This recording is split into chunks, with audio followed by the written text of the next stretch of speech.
آقا علیہ السلام سجدہ میں ہوتے تو پشت پہ سوار آقا امام حسین ہوتے. آقا امام حسین علیہ السلام کی خاطر آقا سجدے لمبے کر دیتے اور محبوب علیہ السلام ان شہزادوں کو کندھوں پہ سوار کر کے مدینہ کی گلیوں کے چکر لگایا کرتے. سامعین محترم تھوڑا غور کریں، سوچیں، ہم جتنے احباب بیٹھے ہیں اس معاشرے میں رہتے ہیں، اپنے انداز سے ہر کوئی عزت والا ہے.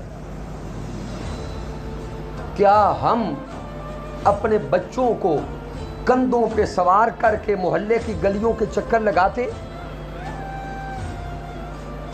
سوچ لیں، ہم ایسا نہیں کرتے. کیوں؟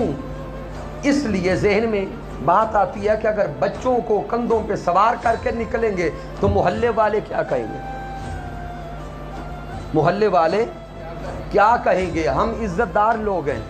تو سامعین محترم، کائنات کی ساری عزتیں نالین مصطفیٰ پہ قربان. پوری کائنات کو عزتیں نالین مصطفیٰ سے ملی ہیں. تو اگر ہم جیسے لوگ اپنے بچوں کو کندھوں پہ سوار کر کے گلیوں کے چکر نہیں لگاتے تو امام الانبیاء لگا رہے ہیں تو کیوں لگا رہے ہیں؟ آقا علیہ السلام کا کوئی عمل بے سبب نہیں ہوتا. محبوب علیہ السلام کندھوں پہ سوار کر کے کبھی حضرت امام حسن، کبھی حضرت امام حسین کو اور کبھی دونوں شہزادوں کو لے کر مدینہ کی گلیوں میں نکلا کرتے. پیغام امت کو یہ دیا کرتے کہ اے میرے امتیوں، ان شہزادوں کو میرے کندھوں پہ دیکھ کر آگے پیغام پہنچاتے جاؤ کہ ان شہزادوں سے مجھے پیار کتنا ہے، ان شہزادوں سے مجھے محبت کتنی ہے.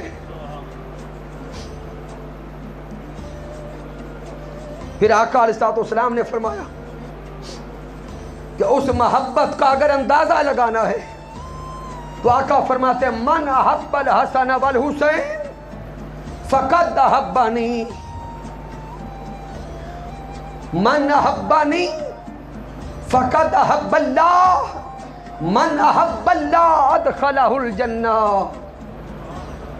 ومن ابغض الحسن والحسین فقد ابغضنی، من ابغضنی فقد ابغض اللہ، ومن ابغض اللہ ادخلہ النار. آقا فرماتے ہیں سن لو کہ محبت کا عالم کیا ہے. جس نے میرے حسن اور حسین سے محبت کی اس نے مجھ مصطفیٰ سے محبت کی. جس نے ان شہزادوں سے محبت کی اس نے خود تاجدار کائنات سے محبت کی، اور جس نے محبوب کائنات سے محبت کی اس نے اللہ سے محبت کی. جس نے اللہ سے محبت کی وہ جنت جائے گا.